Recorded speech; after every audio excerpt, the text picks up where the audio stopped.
അസ്സലാമു അലൈക്കും വറഹ്മത്തുള്ളാഹി വബറകാതുഹു. അൽഹംദുലില്ലാഹ് വസ്സലാത്തു വസ്സലാമു അലാ അഫ്ളലുൽ മുർസലീൻ വഅലാ ആലിഹി വസഹ്ബിഹി അജ്മഈൻ. അമ്മാ ബഅദ്. സ്നേഹാദരവുള്ള സഹോദരങ്ങളെ, സുഹൃത്തുക്കളെ, ഇപ്പോൾ ഇങ്ങനെയൊരു വീഡിയോയുമായി നിങ്ങളുടെ മുന്നിലേക്ക് വരാൻ പ്രധാനമായും കാരണം, ഈ അടുത്ത ദിവസം ഒരു പ്രസംഗം ഒന്ന് രണ്ട് സഹോദരന്മാർ എൻ്റെ ഫോണിലേക്ക് ഇട്ടുതരികയുണ്ടായി. ആ സംസാരം കേട്ടപ്പോൾ ഇന്നാ ലില്ലാഹി വ ഇന്നാ ഇലൈഹി റാജിഊൻ എന്നാണ് ഞാൻ പറഞ്ഞത്. കാരണം അത്രയും വലിയൊരു മുസീബത്ത്, അത്രയും വലിയൊരു ആപത്ത് ഈ അടുത്ത കാലത്തൊന്നും നമ്മുടെ ശ്രദ്ധയിൽപ്പെട്ടിട്ടില്ല. അത്ര വലിയൊരു ആപത്ത്, ഒരു മുസീബത്ത്, ഒരു നാശം അള്ളാഹുവിൻ്റെ ദീനിന്, പരിശുദ്ധ ദീനിന്, ഈ മുസ്ലിം സമുദായത്തിന് വന്ന് ഭവിച്ചിരിക്കുകയാണ്. അത് എന്താണ് ആ നാശമെന്ന് ചോദിച്ചാൽ അത് വേറെ മറ്റൊന്നുമല്ല. ഇവിടെ മുസ്ലിം സഹോദരന്മാർ തന്നെ വളരെ കാലങ്ങളായി ഖുർആൻ പണ്ഡിതൻ എന്ന് പറഞ്ഞുകൊണ്ട് രണ്ട് ഉള്ളംകൈയിൽ കയറ്റി കൊണ്ട് നടക്കുന്ന ഒരു ചുവന്നുകൊണ്ട് നടക്കുന്ന ഒരു പ്രാസംഗികനുണ്ട്. ഖുർആൻ പ്രഭാഷകൻ എന്നാണ് അയാളെ അറിയപ്പെടുക. പലതും ഈ അടുത്ത കാലത്ത് ഈ സമുദായത്തിനെ കടന്നാക്രമിച്ചുകൊണ്ട് പലതും അയാൾ പറഞ്ഞു. ഇബ്രാഹിം നബിയുടെ കാര്യം പറഞ്ഞു, കഅബയുടെ കാര്യം പറഞ്ഞു, അങ്ങനെ പലതും പറഞ്ഞു. എന്തിനേറെ മഹദി ഇമാമിൻ്റെ കാര്യവും അദ്ദേഹം ഒരിക്കൽ പറയുകയുണ്ടായി. അദ്ദേഹം മഹദി ഇമാമിനെ കുറിച്ച് പറഞ്ഞത്, മഹദി ഇമാമ് പ്രത്യക്ഷപ്പെടാൻ ഇനി 7 വർഷമേ ഉള്ളൂ എന്നാണ് പറയുന്നത്. ഇത്ര കൃത്യമായിട്ട് ആദരവായ നബി പോലും മഹദി ഇമാമിൻ്റെ വരവിനെ കുറിച്ച് പറഞ്ഞിട്ടില്ല. മുൻഗാമികളായ പണ്ഡിതന്മാരോ നേതൃത്വം നൽകുന്ന ആലിമ്യങ്ങളൊന്നും ഇത്ര കൃത്യമായി പറഞ്ഞിട്ടില്ല. പക്ഷേ ഈ ഖുർആൻ പ്രഭാഷകൻ പറയുന്നു 7 കൊല്ലം കൊണ്ട് മഹദി വരും. പക്ഷേ പിന്നെ അദ്ദേഹം ഒരു വാക്കുകൂടി പറയുന്നുണ്ട്, മഹദി 7 കൊല്ലം കൊണ്ട് വരുമെന്നല്ല, മഹദി ഏത് ഡേറ്റിൽ വരും, ഏത് ദിവസം വരും എന്നത് എനിക്കറിയാം. ആർക്കറിയാം? ഈ ഖുർആൻ പ്രഭാഷകനായ റഹ്മത്തില്ല എന്ന ആളുകൾ പറയുന്ന ഈ കാസിമി, അദ്ദേഹത്തിന് അറിയാമെന്നാണ് പറയുന്നത്. പക്ഷെ അദ്ദേഹം അത് പരസ്യമായി പറയില്ല. പിന്നെയോ സമസ്തയുടെ ആലിമ്യങ്ങളുടെ ചെവിട്ടിൽ പറയാം. അതിന് ഞാനൊരു മറുപടി, ഒരു പ്രസംഗം ചെയ്തിരുന്ന ഒരു വീഡിയോ, ചെവിട്ടിൽ പറയേണ്ടത് പൊതുവിൽ പറയുന്ന കാസിമി എന്ന് പറഞ്ഞൊരു വീഡിയോ ഞാൻ ചെയ്യുകയുണ്ടായി. അതേ വിഷയം തന്നെ ഈ കാസിമി ഇപ്പോഴും ചെയ്തിരിക്കുകയാണ്. ഒരു സദസ്സിൻ്റെ മുന്നിലാണ് അദ്ദേഹം പറയുന്നത്. അദ്ദേഹം പറഞ്ഞത് എന്താ? ഇപ്പം പറയുന്ന പുതിയ അദ്ദേഹത്തിൻ്റെ കണ്ടുപിടുത്തം, അറബികൾ മുഴുവനും വിഡ്ഢികളാണ്. ഇയാൾ മാത്രം ഒരാൾ ബുദ്ധിയുള്ളൂ, അറബികൾ. ഇങ്ങനെയാണ് പറയണേ. നിങ്ങൾ കേട്ടു നോക്ക്. ലോകത്തെ ഏറ്റവും വലിയ വിഡ്ഢികൾ അറബികളാണ്. അറബികളെപ്പോലത്തെ വിഡ്ഢികൾ ലോകത്തില്ല. അറബികൾ മുഹമ്മദ് നബിക്കെതിരാണ്, ഇസ്ലാമിനെതിരാണ്, ഖുർആനെതിരാണ്. ആധുനിക അറബികൾക്ക് മുസ്ലിങ്ങളെ രക്ഷപ്പെടുത്താൻ കഴിയില്ല. ഇമാം മഹദി വന്നാൽ മഹദി ഇമാമിന്റെ ഏറ്റവും വലിയ ശത്രുക്കൾ അറബികളായിരിക്കും. ഇതൊക്കെ പഠിച്ചോളൂ. ഇമാം മഹദിയുടെ ഏറ്റവും വലിയ അനുയായികൾ ഇന്ത്യയിലെ ഹിന്ദു ജനങ്ങളായിരിക്കും. ഇതൊക്കെ നിങ്ങൾ എഴുതി വെച്ചോളൂ. നിങ്ങളുടെ പല സംഘടനകളും മഹദി ഇമാമിനെതിരായിരിക്കും. കൂട്ടത്തിൽ ഞാൻ പറയാം, മഹദി ഇമാമിന്റെ കൂടെ നിൽക്കുക ഇന്ത്യയിലെ കോടിക്കണക്കായ ഹിന്ദുക്കളായിരിക്കും. മുസ്ലിം സംഘടനകളിൽ ഭൂരിപക്ഷവും മഹദി ഇമാമിനെതിരായിരിക്കും. ആരുടെയും പിന്നാലെ നടന്നിട്ട് ആയുസ് കളയണ്ടടാ. അള്ളാഹുവിനെയും റസൂലിനെയും അനുവർത്തിച്ച് മുന്നോട്ട് പോയിക്കോ. മഹദി ഇമാം വന്നാൽ നിങ്ങളുടെ ചിന്തകളെ മുഴുവനും അട്ടിമറിക്കും. ഹിന്ദു ജനങ്ങളിൽ ഭൂരിപക്ഷവും മഹദി ഇമാമിന്റെ അനുയായികളായിരിക്കും. എന്തുകൊണ്ട്? അവർ ശുദ്ധരായ മനസ്കരാണ്. അവർ BJP ആണെങ്കിൽ പോലും മനസ്സ് ശുദ്ധാണ്. ആരെങ്കിലും അവരെ തെറ്റിദ്ധരിപ്പിക്കുമ്പോൾ മാത്രമാണ് അവർ തെറ്റിദ്ധരിക്കുന്നത്. നിങ്ങൾ ശരി പറഞ്ഞു കൊടുക്കൂ. ഒരു മുസ്ലിമിനെ ശരി പറഞ്ഞ് ബോധ്യപ്പെടുത്താൻ പ്രയാസമാണ്, ഒരു ഹിന്ദുവിനെ ശരി പറഞ്ഞ് ബോധ്യപ്പെടുത്താൻ എളുപ്പമാണ്. എന്തുകൊണ്ട്? മലിനമാക്കപ്പെടാത്ത മനസ്സാണ് ഹിന്ദുവിൻ്റെ മനസ്സ്. നിങ്ങൾ എനിക്കെതിരെ നാളെ യോഗം കൂടി തീരുമാനിച്ചോളൂ. ആരടാ നിങ്ങളെ പേടിക്കുന്നത്? എൻ്റെ താഴെ ഒരു കുട്ടി ഇരിക്കുന്ന ചിത്രമുണ്ട്. ഒരു കണ്ടില്ലേ? 163 പ്രസംഗം 2 വീഡിയോ ഉണ്ട്. 2 വീഡിയോ ഇൻഷാ അല്ലാഹ് ഞാൻ നിങ്ങൾക്ക് കേൾപ്പിച്ചു തരാം. ആ വീഡിയോയിൽ അയാൾ പറയുന്നത് ഇങ്ങനെയാ: അറബികൾ മുഴുവനും വിഡ്ഢികളാണ്, ഒറ്റയെണ്ണം പോലും ബുദ്ധിയുള്ളതില്ല. അറബികൾ മുഴുവനും വിഡ്ഢികളാണ്. പിന്നെ നബിയാണെങ്കിൽ പറഞ്ഞു, അറബികളെ നിങ്ങൾ അടച്ചാക്ഷേപിക്കരുത്, അന അറബിയും, ഞാൻ അറബിയാണ്. തസബ്ബുൽ അറബി, അറബികളെ നിങ്ങൾ അടച്ച് ചീത്ത പറയരുത്, അന അറബി, ഞാൻ അറബിയാണ്. അതുകൊണ്ട് നിങ്ങൾ അറബികൾ മുഴുവൻ വിഡ്ഢികളാണെന്നോ അറബികൾ മുഴുവൻ മോശക്കാരാണെന്നോ അറബികളെ കുറിച്ച് പറയരുതെന്ന് പുന്നാര നബി പറയുമ്പോൾ ഇയാൾ പറയുകയാണ് അറബികൾ മുഴുവനും വിഡ്ഢികളാണ്. എന്നിട്ടോ പിന്നെ പറയുന്നത്, പിന്നെ അങ്ങോട്ട് പോയിട്ട് പിന്നെ വേറൊരു വർത്താനം അയാൾ പറയുന്നുണ്ട്. എന്താണ്? മദീനത്ത് പോയി മരിക്കണമെന്ന് ചില ആളുകളും ആഗ്രഹിക്കാറുണ്ട്. ഞാൻ അങ്ങനെ ആഗ്രഹിക്കാത്ത ഒരാളാണ്. ഞാൻ ആഗ്രഹിക്കുന്നത് മദീന മൂത്തേടത്തേക്ക് വരണം എന്നാണ്. മദീന മുത്തേടത്തേക്ക് എത്തിച്ചേരും എന്നാണ് എൻ്റെ വിശ്വാസം. ഞാൻ എന്തുകൊണ്ട് മദീന എന്നത് മദീനയാണെന്ന് പറയാൻ വേണ്ടിയാണ് ഞാൻ എൻ്റെ ആയുസ് ചെലവഴിച്ചത്. മദീനയുടെ മഹത്വം പറയാൻ വേണ്ടിയാണ് കൂടുതൽ ശത്രുക്കളെ സമ്പാദിച്ചത്. അതുകൊണ്ട് ഞാൻ മരിച്ചാൽ മദീന മുത്തേടത്ത് വരുമെന്നാണ് എൻ്റെ വിശ്വാസം, ഇൻഷാ അല്ലാഹ്. മക്കയിലും മദീനയിലും ഒന്നും പോകേണ്ട യാതൊരു കാര്യമില്ല. ഈ അടുത്ത കാലത്തൊക്കെ ആൾക്കാർ മനസ്സിലാക്കിയിരുന്ന മക്കയിലും മദീനയിലൊക്കെ പോകല് പുണ്യകർമ്മമാണെന്നാണ്. പക്ഷെ ഒരു കാര്യമില്ല നമ്മൾ പറയണത്. മക്കയിലും മദീനയിലേക്ക് പോയിട്ട് ഒരു പ്രയോജനവും ഇല്ല. പിന്നെയോ പിന്നീട് മുമ്പ് എടുത്തു പറയുന്നുണ്ട്, മദീനയിൽ കിടന്ന് മരിക്കണമെന്ന് ചില ആളുകൾ ആഗ്രഹിക്കാറുണ്ടെന്ന് ചില ആളുകൾ പറയാറുണ്ട്. ഞാൻ അങ്ങനെ പറയാറില്ല. ആര്? ഈ കാസിമി പറയാറില്ല. എന്നിട്ട് കാസിമി പറയുന്നോ, എനിക്കങ്ങനെ മദീനയിൽ കിടന്ന് മരിക്കണമെന്ന് ആഗ്രഹിക്കേണ്ട കാര്യമില്ല. എന്തുകൊണ്ട്? മദീന എൻ്റെ അടുത്തേക്ക് വരും, മൂത്തേടത്തേക്ക് വരും. ഇയാൾ പറയുന്ന ഇയാൾക്ക് എന്താ അസുഖമൊന്നും പറ്റും എനിക്ക് അറിഞ്ഞുകൂടാ. നെല്ലിക്കാത്തളം വെക്കണോ വേറെ എന്തെങ്കിലും ചെയ്യണോ അതൊക്കെ നിങ്ങൾ ആലോചിക്കുക. സംസാരം അയാളുടെ കേട്ടതിന് ശേഷം നെല്ലിക്കാത്തളമാണോ വെക്കണ്ടേ, അത് കൊള്ളാവുന്ന ഹോസ്പിറ്റലിൽ അഡ്മിറ്റ് ചെയ്യണോ വേണ്ടെന്നൊക്കെ നിങ്ങൾ ആലോചിക്കുക. ഞാൻ അത് പറയുന്നില്ല. പക്ഷെ ഒരു കാര്യം ശരിയാണ് പറയുന്നത്, എന്താ, ഒരു കാരണവശാലും മക്കയിലും മദീനയിലും പോയിട്ട് ഒരു കാര്യമില്ല. പിന്നെയോ മദീനയിൽ കിടന്ന് മരിക്കണമെന്ന് പലരും ആഗ്രഹിക്കാറുണ്ട്. ചിലരൊക്കെ പറയും അള്ളാഹുവിന്റെ റസൂൽ അങ്ങനെ പറഞ്ഞിട്ടുണ്ട്, ഇങ്ങനെ രണ്ടാലൊരു ഹറമിൽ വെച്ച് മരിപ്പിക്കാൻ ദുആ ചെയ്യാം. എൻ്റെ വീട്ടിൽ എൻ്റെ അഹ്ലുകാരുടെ സാന്നിധ്യത്തിൽ മരിക്കണമെന്ന് ദുആ ചെയ്യാം, അല്ലെങ്കിൽ എൻ്റെ അഹ്ലുകാരുടെ മരണം എൻ്റെ സാന്നിധ്യത്തിലാകണമെന്ന് ദുആ ചെയ്യാം. ഇതൊന്നും പറ്റിയില്ലെങ്കിൽ പടച്ചവനെ രണ്ടാലൊരു ഹറമിൽ വെച്ച് തന്നെ നീ മരിപ്പിക്കണേ എന്ന് ദുആ ചെയ്യാറുണ്ട് ആലിമീങ്ങൾ, മഹാന്മാരൊക്കെ. പക്ഷെ ഇപ്പൊ ഇയാൾ പറയണത് അങ്ങനെ ദുആ ചെയ്യാൻ പാടില്ല. എന്താ? ഞാൻ അങ്ങനെ ദുആ ചെയ്യാറില്ല, എനിക്ക് മദീന കിടന്ന് മരിക്കണമെന്ന് ആഗ്രഹവുമില്ല. എന്തുകൊണ്ട്? മദീന എൻ്റെ അടുത്തിട്ട് വരും, മൂത്തേടത്തേട്ട് വരും മദീന. അത്ര വലിയ മദീനയാണെങ്കിൽ എൻ്റെ അടുത്തേട്ട് വരണ മദീന മതി, അല്ലാത്ത മദീനയൊന്നും എനിക്ക് ആവശ്യമില്ല. അതിന് കാരണം പുള്ളി പറയണത്, എൻ്റെ അടുത്ത് മദീന വരാൻ കാരണം മദീനയെക്കുറിച്ച് റസൂലുള്ളാഹിനെ കുറിച്ച് ഞാൻ ഒരുപാട് പ്രസംഗിച്ചിട്ടുണ്ട്, ഒരുപാട് മദീഹ് ചെയ്തിട്ടുണ്ട്.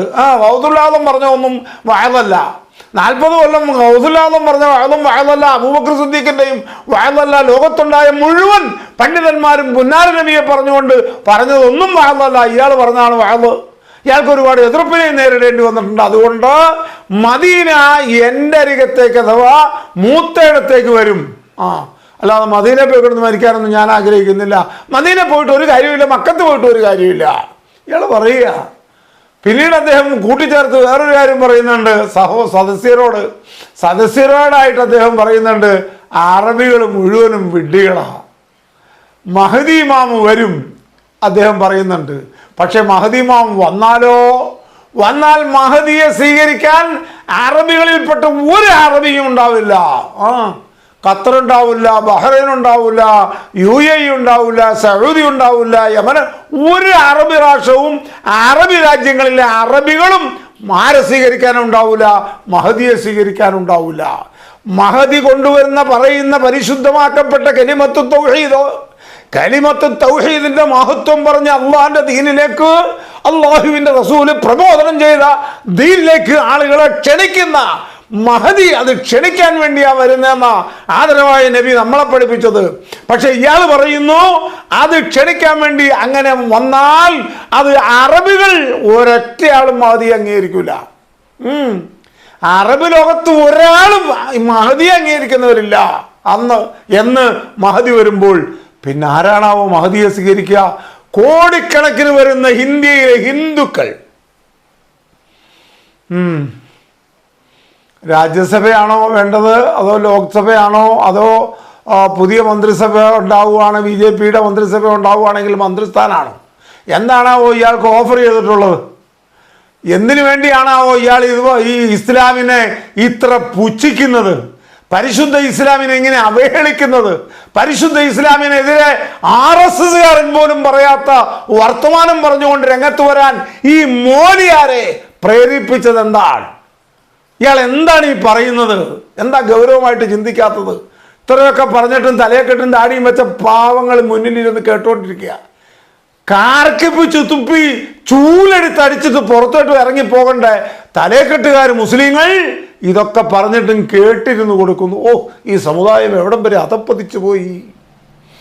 അള്ളാഹ് രണ്ടുണ്ടോ എന്ന് പറഞ്ഞാലും ഈ സമുദായത്തിന് കുഴപ്പമില്ല, പൊന്നാര നബിയുടെ ഇല്ല എന്ന് പറഞ്ഞാലും ഈ സമുദായത്തിന് കുഴപ്പമില്ല.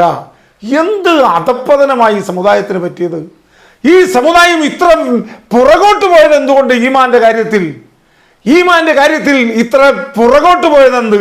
അള്ളാഹിനെയും അള്ളാഹിന്റെ ദീനിനെയും അള്ളാഹുവിന്റെ റസൂലിനെയും പരിശുദ്ധ ഇസ്ലാമിനെയും ഇങ്ങനെ ആക്ഷേപിക്കുന്ന ഒരു റഹ്മത്ത് എന്ത് കാസിനി പറഞ്ഞാലെന്ന, യവൻ പറഞ്ഞാലെന്ന, അവന്റെ മുഖത്ത് നോക്കി നിർത്തടോ കാക്കാന്ന് പറയാനുള്ള ആംബിയർ ഇല്ലാത്ത മുസ്ലിമേ, നീയാണോ മുസ്ലിം? നിങ്ങൾ എന്താ ചിന്തിക്കാതിരുന്നത്? ഇത്രയും പറഞ്ഞിട്ട് എന്താ അയാൾ പറഞ്ഞതെന്ന് മനസ്സിലായോ? ഇമാം മഹദി ഇവിടെ വരും. ആ ഇമാം മഹദി വരുമ്പോൾ അറബികളിൽപ്പെട്ട ഒരൊറ്റ അറബി ഇമാം മഹദിയെ സ്വീകരിക്കാൻ തയ്യാറാവൂല, അറബിയെ അംഗീകരിക്കൂല. ആര്? ഇമാം മഹദി. അറബ് ലോകം ഒന്നടങ്കം ഇമാം മഹദിയെ അംഗീകരിക്കൂല. പിന്നെ ആരാണാവോ അംഗീകരിക്കുന്ന? ഇന്ത്യയിലെ കോടിക്കണക്കിന് ഹിന്ദുക്കൾ, അവർ അംഗീകരിക്കും. എന്നിട്ട് അയാൾ കൂട്ടിച്ചേർക്കുക, അവർ BJP ആണെങ്കിലും അവരുടെ മനസ്സ് നല്ലതാ. ആരുടെ? ഇന്ത്യയിലെ ഹൈന്ദവ സമുദായത്തിൻ്റെ മനസ്സ് നല്ല എന്ന് പറഞ്ഞാലൊന്നും നമുക്ക് എതിർപ്പില്ല കേട്ടോ. മനസ്സ് നല്ലതാണെന്ന് അയാൾക്ക് വല്ല അനുഭവം ഉണ്ടാവും, അത് അതുകൊണ്ട് പറയണമായിരിക്കാം. മനസ്സ് ഹൈന്ദവരുടെ മോശമാണെന്നുള്ള അഭിപ്രായമൊന്നും നമുക്കില്ല. ഹൈന്ദവരെ സംബന്ധിച്ചോ അല്ല നമ്മുടെ സംസാരം. ഹൈന്ദവരുടെ മനസ്സോ അവരുടെ മനസ്സാക്ഷിയോ അവരുടെ അന്തസ്സോ അഭിമാനമോ ആഭിജാത്യോ ഒന്നുമല്ല. അതൊക്കെ വേറെ വിഷയം. ഇയാൾ പറയുന്നത് കേൾക്ക്. ഇമാം മഹദി ഇവിടെ വരുമ്പോൾ ഇമാം മഹദിയെ അംഗീകരിക്കാൻ സ്വീകരിക്കാൻ അറബ് ലോകത്തൊന്നും ഒരു അറബിയും ഉണ്ടാവില്ല. ആകപ്പാടെ കൂടി ഉണ്ടാകുന്നത് ഇയാളും ഉണ്ടാവില്ല എന്നാ തോന്നണേ. ഇയാളുടെ കാലത്താണ് തന്നെ, അല്ല ഇയാളുടെ കാലത്താണല്ലോ. 7 കൊല്ലമല്ലേ ഉള്ളൂ, അതിൽ 2-3 കൊല്ലം കഴിഞ്ഞിട്ടുണ്ട്. അപ്പൊ ഇയാളും ഉണ്ടാവില്ലേ? അപ്പൊ ഏതായാലും ഇയാൾ പറയണത് കോടിക്കണക്കിന് ഹിന്ദുക്കൾ മഹദിയെ സ്വീകരിക്കും, മഹദിയയ്ക്ക് വേണ്ട എല്ലാ സൗകര്യവും ചെയ്തു കൊടുക്കും. അതെന്താ കാരണം? ഹിന്ദുക്കളുടെ മനസ്സ് നല്ലതാണ്. BJP ആണെങ്കിലും BJP ആണ്, പക്ഷെ എന്നാലും ഒരു മനസ്സ് നല്ലതാ. ഒരു മുസ്ലിമിനെ വഅദ് പറഞ്ഞ് നന്നാക്കാൻ ഭൂലോകമേ നീ ശ്രമിച്ചാൽ സാധ്യമല്ല. റഹ്മത്തുള്ളാഹി കാസിമിയുടെ വാക്കാ, എൻ്റെ അല്ല. എന്നാൽ 1000 ഹിന്ദുവെ നന്നാക്കാൻ സംസാരിച്ചാൽ സാധിക്കും. ഹൈന്ദവ സമുദായത്തിൽപ്പെട്ട ആളുകളെ കാര്യം പറഞ്ഞ് മനസ്സിലാക്കാൻ ഒരു പ്രയാസവുമില്ല. മുസ്ലിങ്ങളെ കാര്യം പറഞ്ഞ് മനസ്സിലാക്കാൻ വളരെ പ്രയാസമാണെന്നാണ് ഇത്രയും കാലം ഖുർആൻ പ്രഭാഷകനായി, ഖുർആൻ പണ്ഡിതനായി ഈ സമുദായം ചുവന്നുകൊണ്ട് നടന്ന ഈ കാസിമി അവസാന നിമിഷം അദ്ദേഹത്തിന് കണ്ടുപിടിച്ചൊരു വലിയ യാഥാർത്ഥ്യം. ഇയാളൊക്കെ ഈ സമുദായത്തെ എവിടം വരെ കൊണ്ടുപോയി എത്തിക്കണം? സമുദായം കുറേ കാലം അയാൾ 10-100 പ്രസംഗം ചെയ്തു മുജാഹിദിനെതിരെ. അത് കേട്ടപ്പോൾ അത് കൊള്ളാം, മുജാഹിദിനെതിരെ വഹാബിക്കെതിരെ, അത് കഴിഞ്ഞു. ഇപ്പോഴത്തെ പ്രസംഗം മഹദിക്കെതിരെ, ഇമാം മഹദിക്കെതിരെ. ഇമാം മഹദി അംഗീകരിക്കാൻ ഒരൊറ്റ അറബികളും തയ്യാറില്ല മുസ്ലിംസ്. അപ്പം വന്നിട്ട് പിന്നെ ക്ലാസ് കേട്ടോണ്ടിരിക്കണ കാക്കാമാരെ ചൂണ്ടിക്കൊണ്ട് പുള്ളി പറയുക, നിങ്ങൾ പൊക്കിക്കൊണ്ട് നടക്കുന്ന ഒറ്റ സംഘടനയും മഹദിയെ സ്വീകരിക്കാനുണ്ടാവില്ല എന്ന് പറഞ്ഞാൽ അവിടുത്തെ സമസ്തയില്ല, മറ്റേ സമസ്തയില്ല, സംസ്ഥാനമില്ല, ദക്ഷിണയില്ല, മുജാഹിദില്ല, ജമാഅത്തെ ഇസ്ലാമി ഇല്ല, SKSSF ഇല്ല, SOS ഇല്ല, ഒരു സംഘടനയും മഹദിയെ സ്വീകരിക്കാനില്ലെന്ന് ഈ മൊയ്ലിയാർ പറയുക. ഈ മൊയ്ലിയാർക്ക് എന്ത് പറ്റി? ഈ മൊയ്ലിയാരുടെ പോക്കെങ്ങോട്ടാ? ഈ മൊയ്ലിയാരുടെ അച്ചാരം വാങ്ങിയത് എന്തോരം അച്ചാരാണ് വാങ്ങി? ഇത്രയൊന്നും പറയണ്ടല്ലോ ഒരു മന്ത്രിയാകാൻ. ഒരു രാജ്യസഭാ സീറ്റിന് വേണ്ടിയിട്ടാണെങ്കിൽ ഇത്രയൊന്നും പറയണ്ട. ഇതിലൊക്കെ കുറച്ച് പറഞ്ഞാൽ മതി. ഇത്രയൊക്കെ പറയണ എന്തിനാ? ഇത്രയൊക്കെ പറഞ്ഞു നിങ്ങളെ ഒക്കെ ഭക്ഷണം തന്ന് നിങ്ങളെ ചുവന്നുകൊണ്ട് കിടന്ന മുസ്ലിങ്ങളുടെ നെഞ്ചത്തേക്ക് ഇതിലും വലിയൊരു കഠാര നിങ്ങൾക്ക് കയറ്റേണ്ടതുണ്ടായിരുന്നോ? കാസിമി, നിങ്ങളൊന്ന് ആലോചിക്ക്. നിങ്ങൾ മുസ്ലിം സമുദായത്തിന്റെ നെഞ്ചിലേക്ക് കയറ്റിവിട്ട ഈ കഠാരയുണ്ടല്ലോ, അത് ഏൽപ്പിച്ച മുറിവ് ഉണങ്ങുകയില്ല.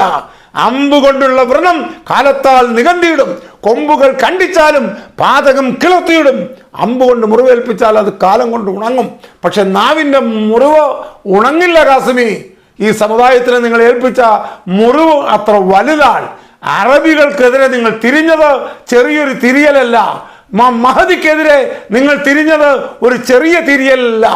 ഇവിടുത്തെ മുഴുവൻ സംഘടനയും ഈ മഹദിക്കെതിരായിരിക്കുമെന്ന നിങ്ങളുടെ ഈ പ്രവചനം വളരെ ആപൽക്കരമാണ്. ഇതിനൊന്നും പേര് പറയാനില്ല. നിങ്ങൾ ആരാണെന്നോ നിങ്ങൾ എന്താണെന്നോ ഒന്നും ഈ പ്രസംഗത്തിൻ്റെ ആകത്തുക പരിശോധിച്ചിട്ട് നിങ്ങളെക്കുറിച്ച് ഒരു പേര് പറയാൻ ഞങ്ങൾക്ക് കിട്ടുന്നില്ല. അതുകൊണ്ട് നിങ്ങൾ എന്തിനു പറഞ്ഞു, ഏതിനു പറഞ്ഞു, അള്ളാഹുവേ കാക്കണേ റബ്ബേ. ഇത്തരത്തിലുള്ള ഷർറ്, ഇത്തരത്തിലുള്ള നാശം വിതയ്ക്കുന്ന ഉലമാ ഉമ്മത്തി ഷർറു മൻ തഹത അദീമിസ് സമാ എന്ന് പറഞ്ഞ തഹത അദീമൻ, ആകാശത്തിന്റെ ചുവട്ടിലെ ഏറ്റവും നികൃഷ്ട പണ്ഡിതൻ എന്ന് പറഞ്ഞത് നബി നിങ്ങളെ ഉദ്ദേശിച്ചതാണ്. അതുകൊണ്ട് നിങ്ങളെപ്പോലെയുള്ള ഈ പണ്ഡിതന്മാരുടെ ഷെറിനെ തൊട്ട് പാവപ്പെട്ട സമുദായത്തെ നീ രക്ഷിക്കണേ അല്ലാഹ് എന്ന് പറഞ്ഞു നിർത്തുന്നു. വആഖിറു ദഅ്വാനാ അൽഹംദുലില്ലാഹി റബ്ബിൽ ആലമീൻ. അസ്സലാമു അലൈക്കും വറഹ്മത്തുള്ളാഹി വബറകാതുഹു.